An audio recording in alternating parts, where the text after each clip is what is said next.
40 సంవత్సరాల అరణ్య ప్రయాణాన్ని గురించిన సమీక్ష ఇందులో ఉన్నది. వీరు కాదేషు బర్నియా నుండి సేయీరుకు వెళ్లారు. ఎక్కడికి వెళ్లారో తెలియదు. అక్కడే గుండ్రంగా తిరుగుతున్నారు. ఈ విధంగా తిరగడం దేవునికి సుతరాము ఇష్టం లేదు. చాలామంది క్రైస్తవులు గానిగెద్దుల్లాగా తిరిగిన గాడిలోనే తిరుగుతున్నారు. రంగుల రాట్నం రాగా గిరగిర తిరుగుతారు. గమ్యమెరుగని ప్రయాణం. ఆదికాండం 36వ అధ్యాయంలో ఏశావు సేయీరు ప్రాంతంలో స్థిరపడిపోయినట్లు చెప్పబడింది. ఏశావు అంటే ఎదోము. యాకోబు జ్యేష్ఠత్వపు హక్కును పొందాడు. అందుచేత అతని సంతతికి వాగ్దత్త భూమి స్వాస్థ్యమైంది. అయితే సేయీరు ప్రాంతం ఏశావుకు ఇవ్వబడింది.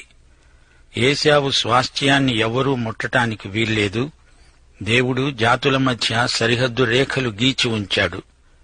అపొస్తల కార్యములు 17వ అధ్యాయం 26వ వచనం, యావత్ భూమి మీద కాపురముండడానికి ఆయన ఒకని నుండి ప్రతి జాతి మనుష్యులను సృష్టించి, వారు ఒకవేళ దేవుణ్ణి తడవులాడి కనుగొంటారేమో అని తనను వెదకే నిమిత్తం నిర్ణయ కాలములను, నివాస స్థలములను, పొలిమేరలను ఏర్పరిచాడు. ఈ లోకంలో దేశాల మధ్య యుద్ధాలు ఎందుకు జరుగుతున్నాయనుకుంటున్నారు? సరిహద్దు వివాదాలే యుద్ధాలకు మూల కారణాలు. దేవుడు తాను చేసిన వాగ్దానాలను తప్పక నెరవేరుస్తాడు. ఏశావు లాంటి భ్రష్టులను కూడా దేవుడు విడిచిపెట్టలేదు. తన వాగ్దానం ప్రకారమే సేయీరు ప్రాంతమంతా ఏశావుకిచ్చాడు. ఆడి తప్పని దేవుడు, నమ్మదగిన దేవుడు. 40 ఏండ్లు వారు అరణ్యమంతా తెగ తిరిగారు. అయినా దేవుడు వారికి ఏమీ తక్కువ చేయలేదు. దావీదు మహారాజు విషయం చూడండి. తన గత జీవితాన్ని జ్ఞాపకం చేసుకుంటూ 23వ కీర్తనలో యెహోవా నా కాపరి, నాకు లేమి కలుగదు అని చెప్పాడు. లేమి కలుగదు అంటే అతని నిత్యావసరాలన్నీ తీర్చే కాపరి అతనికి ఉన్నాడు అని అర్థం. ఆయనే నీకు నాకు కాపరి. ఇప్పుడు ద్వితీయోపదేశకాండం 2వ అధ్యాయం 9వ వచనం నుండి వినండి. మనం తిరిగి మోయాబు అరణ్య మార్గమున ప్రయాణం చేస్తూ ఉండగా యెహోవా నాతో అన్నాడు, మోయాబీయులను బాధించవద్దు, వారితో యుద్ధం చేయవద్దు. లోతు సంతానానికి 6 దేశాన్ని స్వాస్థ్యముగా ఇచ్చాను. వారి భూమిలో ఏదీ నీకు స్వాస్థ్యముగా ఇయ్యను. సోదరీ సోదరులారా, దేవుడు జాతుల మధ్య సరిహద్దు రేఖలను మన్నిస్తాడు. దేవుడు ప్రతి జాతిని గురించి శ్రద్ధ వహిస్తున్నాడు. 19వ వచనం, అమ్మోనీయుల మార్గమున వెళ్లేటప్పుడు వారిని బాధించవద్దు, వారితో యుద్ధం చేయవద్దు. ఏలయనగా లోతు సంతానానికి దానిని స్వాస్థ్యముగా ఇచ్చినందున అమ్మోనీయుల దేశంలో నీకు స్వాస్థ్యమును ఇవ్వను. ఆ దేశంలో రాక్షసులున్నారు, వారితో పోరాడాలి. 22వ వచనం, సేయీరులో నివసించే ఏశావు సంతానం కొరకు దేవుడు ఏమి చేశాడు? హోరీయులను ఆయన నాశనం చేశాడు. వీరు హోరీయుల దేశాన్ని స్వాధీనపరుచుకున్నారు. 20వ వచనం, అది రెఫాయీయుల దేశమని ఎంచబడుతున్నది. పూర్వమందు రెఫాయీయులు అందులో నివసించారు. అమోనీయులు వారిని జుంజుమ్మీయులు అంటారు. ఈ రోజుల్లో కూడా రాక్షసుల్లాంటి అసాధారణ వ్యక్తులు అడపాదడపా పుడుతున్నట్లు వార్తలు వస్తున్నాయి. 8 అడుగుల ఎత్తున్న మనుషులు కూడా ఈ రోజున కనపడుతున్నారు. సోదరీ సోదరులారా, మోయాబు ప్రాంతాన్ని ఇశ్రాయేలీయులు స్వాధీనం చేసుకున్నారు. మొదట అమోరీయులు మోయాబు దేశాన్ని స్వాధీనం చేసుకున్నారు. ఇశ్రాయేలుతో యుద్ధానికి తలపడ్డప్పుడు సీహోను హతుడయ్యాడు. అతని సైన్యాలు చెదరిపోయాయి. అతని రాజధానిని ఇశ్రాయేలీయులు వశపరుచుకున్నారు. ఆ దేశమంతా ఇప్పుడు ఇశ్రాయేలు చేతికి అప్పగించబడింది. ఈ సంఘటన ఇశ్రాయేలీయులు పదే పదే జ్ఞాపకం చేసుకునేవారు. దేవుడు వారితో ఉన్నాడు. దేవుని వాగ్దానాలు నమ్మదగినవి. మన దేవుడైన యెహోవా అన్నిటినీ మనకు అప్పగించాడు. యెహోవా పోకూడదని చెప్పిన ఏ స్థలానికి నీవు వెళ్లలేదు. సోదరీ సోదరులారా, వింటున్నారా? కాదేషు బర్నియా కథను విన్నారా? ఈ అధ్యాయంలో కొన్ని జాతులు పేర్కొనబడ్డాయి. ప్రియ శ్రోతలారా, ఈ ఇశ్రాయేలు ప్రజను దేవుడే నడిపిస్తున్నాడు. అదంతా ఒక గొప్ప సైన్య సమూహం. ఎక్కడ ఆగాలో, ఎవరితో యుద్ధం చెయ్యాలో అంతా దేవుని ఆజ్ఞ ప్రకారమే జరిగింది. ఇశ్రాయేలీయులు తమ పొరుగువారి పట్ల శాంతి సమాధానాలు కలిగి జీవించాలని దేవుడు నేర్పుతున్నాడు. మనం కూడా ఇదే పాఠం చరిత్ర నుండి నేర్చుకోవాలి. ఇతరుల హక్కులను మనం మన్నించాలి. వారికి నీవంటే గిట్టదే అనుకో, అయినా వారి హక్కులను నీవు దొంగిలించకూడదు. అందుకే అపుస్తలుడైన పౌలు ఎఫెసీయులకు ఉత్తరం రాస్తూ అన్నాడు, దినములు చెడ్డవి గనుక మీరు సమయమును పోనివ్వక సద్వినియోగం చేసుకుంటూ అజ్ఞానుల వలె కాక జ్ఞానుల వలె నడుచుకున్నట్లు జాగ్రత్తగా చూసుకోవాలి. మన జీవిత ప్రయాణం సునాయాసంగా హాయిగా జరగాలి. దేవునికి అవిధేయులమైతే అనేక కష్టాలు నష్టాలు వస్తాయి. సోదరీ సోదరులారా, దేవుని ప్రేమను గుర్తించండి, అంగీకరించండి. దేవుని వాక్యాన్ని వినండి, అందలి ఆజ్ఞలను పాటించండి. మీ పరిస్థితులు ఎలా ఉన్నా దేవుణ్ణి మాత్రం హత్తుకొని ఉండాలి. దేవుడు ఇశ్రాయేలుతో అన్నాడు, నీ శత్రువులు నీకు భయపడేటట్లు చేస్తాను. ఇశ్రాయేలు సైన్యం శత్రు సైన్యాలతో పోల్చి చూస్తే అంత గొప్పదేమీ కాదు. కాని దేవుడు వారి పక్షాన ఉన్నాడు. అందుచేత విజయం వారిదే. ఇందులో మనకొక పాఠం లభిస్తుంది. నీ బలం, నీ యోగ్యత, నీ సామర్థ్యం గొప్పవేమీ కావు. కాని దేవుడు నీతో ఉంటే నీవు గొప్ప కార్యాలు చేయగలుగుతావు. సోదరుడా, సోదరి, నీవు దేవుని పక్షాన ఉన్నావా? దేవుడు నీకు తోడై ఉన్నాడా? మోషే ఎంత గొప్ప నాయకుడో చూచారా? ఒంటరిగా ఇంతటి గొప్ప బాధ్యతను నిర్వహించగలడా? ప్రజల అక్కరలు, వారిలో కలిగే సంఘర్షణలు, వివాదాలు ఎన్నో ఉంటాయి. మోషే నాయకత్వంలో నిగ్గుతేలిన మేధావి. దేవుడిచ్చిన వరాలను, శక్తి సామర్థ్యాలను జాతి ప్రయోజనం దృష్ట్యా ఎలా వినియోగించాలో అతనికి తెలుసు. నాయకులలో ఉండవలసిన లక్షణాలు ఏవో అతడు ఎరుగును. అట్టి యోగ్యతలు గలవారినే తన జతపనివారిగా నియమించుకున్నాడు. నాయకునికి నిజాయితీ ఉండాలి, నిష్పాక్షికమైన మనస్సు ఉండాలి, సౌశీల్య సంపద ఉండి తీరాలి. నాయకునికి తనలోని బలహీనతలు కూడా తెలిసి ఉండాలి. లోకంలో ఆధ్యాత్మిక విలువలు లేవు. లోకదృష్టిలో నాయకుడంటే అందమైనవాడు, డబ్బున్నవాడు, నలుగురిలో పేరు మోగినవాడు, పై పదవిని చేపట్టి దాన్ని నిలవబెట్టుకోగలవాడు. కాని మోషే ఆధ్యాత్మిక నాయకుడు, మహాసాత్వికుడు. అలాంటి నాయకుల అవసరం ఈనాడు మనకెంతో ఉంది. ప్రియ శ్రోతలారా, జాగ్రత్తగా వినండి. ఇశ్రాయేలీయులు వాగ్దత్త భూమికి బయట ఉన్నారు. అందుకే వీరు తరచుగా అవిధేయులవుతూ వచ్చారు. ఇప్పుడు వాగ్దత్త భూమిలో ప్రవేశిస్తున్నారు. వారి హక్కులు, వారి బాధ్యతలు వారు ఎరుగుదురు. దేవుడు వారిని అన్ని విషయాలలో నడిపిస్తాడు. దేవుడు ఇశ్రాయేలుకు మంచి శిక్షణ ఇచ్చాడు. ధైర్యంగా ముందుకు పదండి అంటున్నాడు. ఆటంకాలున్నాయి, కాని వాటిని అధిగమించాలి. భయం, అనుమానం ఉండకూడదు. యెహోషువ, కాలేబు అనేవారు విశ్వాసంతో ధైర్యంగా ముందుకు సాగిపోదామన్నారు. కాని మిగతా వారు పిరికి మందు నూరిపోశారు. మనం ఎప్పుడూ సవ్యంగా ఆలోచించటం నేర్చుకోవాలి. దేవుని నడుపుదలను, దేవుని వాగ్దానాలను నమ్మాలి. దేవుని కోసం సాహసించాలి, తీర్మానం చేయాలి. విశ్వాసంతో సాగిపోవాలి. వ్యతిరేక శక్తులను దేవుని సాయంతో ఎదిరించాలి. సమస్యలు మీ విజయాన్ని దొంగిలించకూడదు. ప్రియ శ్రోతలారా, వాగ్దత్త భూమిలో రాక్షసులున్నారని ఇశ్రాయేలీయులు భయపడవచ్చా? వారు ఆజానుబాహులట. అయితే మనకే విజయం మనదే. రోమాపత్రిక 8వ అధ్యాయం 37వ వచనం, మనలను ప్రేమించిన వాని ద్వారా మనము వీటన్నిటిలో అత్యధిక విజయము పొందుతున్నాము. అవి ప్రాకారములు గల పట్టణాలట. అయితే మటుకే దేవుని బిడ్డల ఎదుట పాతాళ లోకద్వారములు సైతం నిలువలేవు. సర్వశక్తిమంతుడైన దేవుడు మనకు అత్యధిక విజయం వాగ్దానం చేశాడు. విజయం అంటే విశ్వాసమే. ప్రియ శ్రోతలారా, జయాపజయాలను ఎలా నిర్ణయించగలం?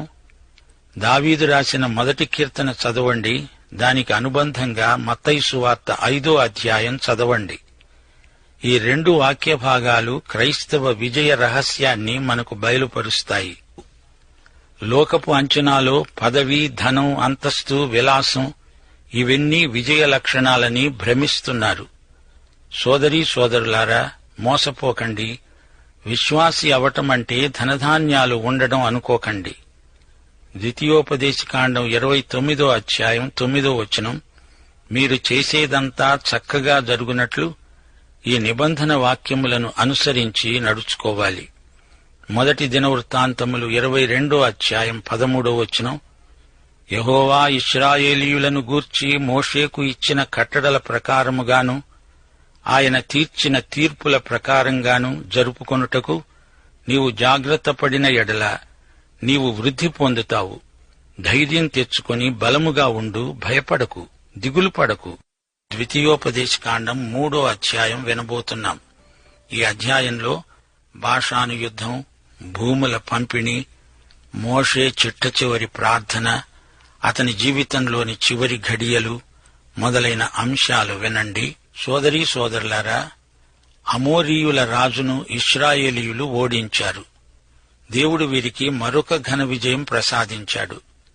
వీరికిప్పుడు ఎంతో ధైర్యం వచ్చింది. ఓగు అనేవాడు అమోరీయ రాజు. అతని వ్యక్తిత్వం భయంకరమైనది. అతని రాజ్యం బలమైనది. అతని కింద 60 పెద్ద పట్టణాలున్నాయి. అయినా ఇశ్రాయేలీయులు జయించారు. వీరి విజయ రహస్యం ఏమిటి? దేవుడే వీరి పక్షాన పోరాడాడు గనుకనే వారు రాక్షసులను జయించారు. పట్టణాలను పట్టుకున్నారు. శత్రువులను హతమార్చారు. సోదరీ సోదరులారా, మీరు కూడా ఆధ్యాత్మిక పోరాటంలో గెలవాలంటే యెహోషువ 1వ అధ్యాయం 7 నుండి 9వ వచనం వరకు వినండి. దేవుడు చెప్పినట్లే చేయండి. నీవు నిబ్బరము గలిగి జాగ్రత్తపడి బహుధైర్యముగా నుండి ధర్మశాస్త్రమంతటి చొప్పున చెయ్యాలి. నీవు నడిచే ప్రతి మార్గమున చక్కగా ప్రవర్తించేటట్లు నీవు దాని నుండి కుడికి గాని ఎడమకు గాని తొలగకూడదు. దీనిని నీవు బోధించాలి, తప్పిపోకూడదు. దివారాత్రము దానిని ధ్యానించాలి. అప్పుడు నీ మార్గం వర్ధిల్లుతుంది. నీవు చక్కగా ప్రవర్తిస్తావు. నీవు నడిచే మార్గమంతటిలో నీ దేవుడైన యెహోవా నీకు తోడై ఉంటాడు. ఓగు వ్యక్తిత్వం ఎలాంటిదో చూచారా? అతడు ఆజానుబాహుడు. అతని మంచం కొలతలు ఇవ్వబడినాయి. 13.5 అడుగుల పొడవు, అంటే అతని ఎత్తు 13.5 అడుగులు. అలాంటి మనిషిని మీరెక్కడైనా చూచారా? అతని ఎదుట అందరూ పొట్టివారే. అది మామూలు మానవ శరీరం కాదు. అతడు రాక్షసుడు. ఓగు రాజ్యాన్ని స్వాధీనం చేసుకుని ఆ భూభాగమంతటిని రూబేను, గాదు, మనష్షే అర్ధగోత్రానికి పంచిపెట్టాడు మోషే. వీరు యొర్దాను నదికి తూర్పు దిశగా స్థిరపడిపోదామని కోరుకున్నారు. అయితే పడమటి దిక్కున వీరి సోదరులకు సాయం చెయ్యాలి. అంతవరకు వీరు తమ కుటుంబాలతో ఉండడానికి వీల్లేదు. మోషే తన వ్యక్తిగత అనుభవాలను పంచుకుంటున్నాడు. మోషే వాగ్దత్త భూమిలో ప్రవేశించడు అని దేవుడు ఖండితంగా చెబుతున్నాడు. దేవుడు నమ్మకమైన తండ్రి, ఆడిన మాట తప్పనివాడు. దేవుడన్నాడు, మోషే, ఇక ఆ సంగతి ఎత్తవద్దు. నీవు వాగ్దత్త భూమిలోకి వెళ్లవంటే వెళ్లవు. మోషే ప్రాధేయపడి అడుగుతున్నాడు, దేవా, 40 సంవత్సరాలు ఆ దేశాన్ని గురించి కలలు కన్నాను. అందులో ప్రవేశించాలని ఎంతో ఆశించాను. కాని నన్ను అందులో అడుగు పెట్టవద్దు అంటున్నావు అంటూ మోషే గోజాడాడు. మనకిందులో ఒక గొప్ప పాఠం ఉన్నది. పాపం చేసినవాడు పశ్చాత్తాపం చెందినప్పటికీ దాని వలన వచ్చే ఫలితాలు మనకు ఇష్టం ఉన్నా లేకపోయినా మనలను వదలవు. మోషే ఆ నవతరానికి గొప్ప సందేశం అందించాడు. ఇప్పుడు వారికి నాయకుడు యెహోషువ, మోషే కాదు. మోషే ఇక ఉండడు. దేవుడు తనకు అప్పగించిన పని అయిపోయింది. ఇక తను వెళ్లిపోతాడు. ప్రియ శ్రోతలారా, మోషే జీవితాన్ని మీరు జాగ్రత్తగా పరిశీలిస్తే ఎన్నెన్నో పాఠాలు నేర్చుకోగలుగుతారు. ఇశ్రాయేలీయులు ఈ అధ్యాయంలో విచిత్రమైన అనుభవాలెన్నో పొందారు. రాజైన ఓగును ఎదిరించారు, జయించారు. దేవుడు వారి పక్షాన ఉన్నాడు. సమస్యలు ఎంత తీవ్రమైనా దేవుడు వారిని కాపాడుతాడు. ఎన్ని అవరోధాలు వచ్చినా దేవుడు గట్టెక్కిస్తాడు. దేవుడు సర్వశక్తిమంతుడు, సార్వభౌముడు. దేవుడు తన వాగ్దానాలను మరచిపోడు. దేవుడు మాట ఇచ్చి వెనుక తీయడు. దేవుడు మనకు అభయమిస్తున్నాడు. మోషేకు తోడై ఉన్న దేవుడు యెహోషువకు తోడై ఉన్నాడు. దేవుడు వాగ్దత్త భూమినిచ్చాడు గాని దాన్ని స్వాధీనపరుచుకొనడానికి యుద్ధం చెయ్యాలి. ప్రతి యుద్ధంలో దేవుడు సహాయపడుతూనే ఉన్నాడు. క్రైస్తవ జీవితమే ఒక పోరాటం. శోధనలను జయించడం ఒక పోరాటమే. భయం, నిరుత్సాహం అనేవి మనకు ప్రబల శత్రువులు. మనం దేవునికి విధేయులమై ఉన్నంతకాలం విజయం మనదే. మోషే వాగ్దత్త భూమిలో ప్రవేశించడు అనే మాట సంఖ్యాకాండం 20వ అధ్యాయం 12వ వచనంలో ఉంది. మీరు అనగా మోషే, అహరోను ఈ దేశంలోనికి ఈ సమాజమును నడిపించరు. అందుకే దేవుడు యెహోషువను లేపాడు. అతడు కొత్త నాయకుడు.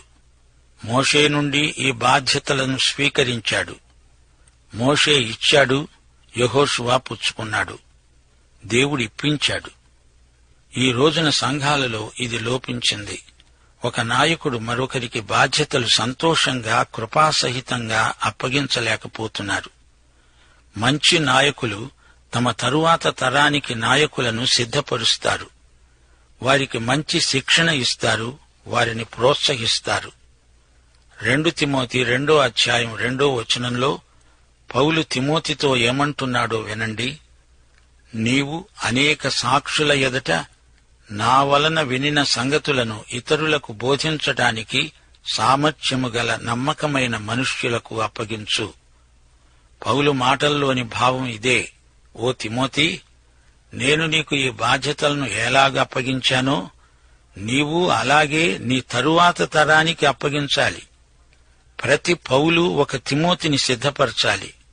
ప్రతి మోషే ఒక యెహోషువను సిద్ధం చెయ్యాలి. అది దేవుని విధానం. అదే క్రైస్తవ నాయకత్వం. ప్రియ సోదరీ సోదరులారా, ఈ 3వ అధ్యాయంలో మనం నేర్చుకున్న పాఠాలు మరువరానివి. ఓగు అనే దుర్మార్గుడు హతమైపోయాడు. ఇతడు రాక్షసుడు. దేవుడు ఎందుకు మోషేను వాగ్దత్త భూమిలోకి వెళ్లనివ్వలేదు? ఎందుకనగా మోషే రెండోసారి రాతిని కొట్టాడు. అలా కొట్టకూడదు. దేవుడు లోకమంతటికీ, ఇశ్రాయేలు జాతికి ప్రవచన సంకేతంగా ఆ రాతిని పేర్కొన్నాడు. ఆ రాయి క్రీస్తే. క్రీస్తు ఒకసారి సిలువ వేయబడ్డాడు. లోక పాపం నిమిత్తం ఒకేసారి ఆయన సిలువ వేయబడడం జరిగింది. రెండోసారి మోషే రాతిని కొట్టినప్పుడు ఆయనను రెండోసారి సిలువ వేసి అవమానపరిచినట్లు అర్థం వస్తుంది. దీనిని బట్టి దేవునికి కోపం రావడం సమంజసమే. హెబ్రీ పత్రిక 4వ అధ్యాయం 6 నుండి 9వ వచనం వరకు, అలాగే 10వ అధ్యాయం 26 నుండి 29వ వచనం వరకు మనము సత్యమును గూర్చి అనుభవ జ్ఞానము పొందిన తరువాత బుద్ధిపూర్వకముగా పాపము చేసిన ఎడల పాపములకు బలి ఇక ఉండదు.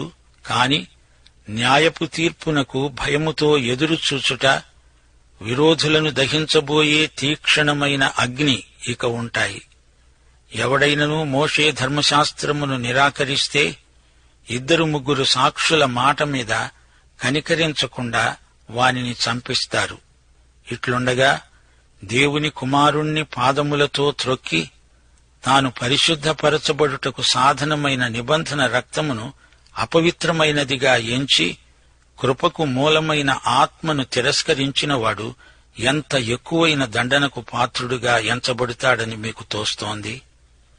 మోషేను ఈ విధంగా దేవుడు శిక్షించడం ద్వారా అనేక మందికి గుణపాఠం నేర్పుతున్నాడు. మోషే చేసిన తప్పు తరతరాల సత్యానికి వ్యతిరేకంగా జరిగింది.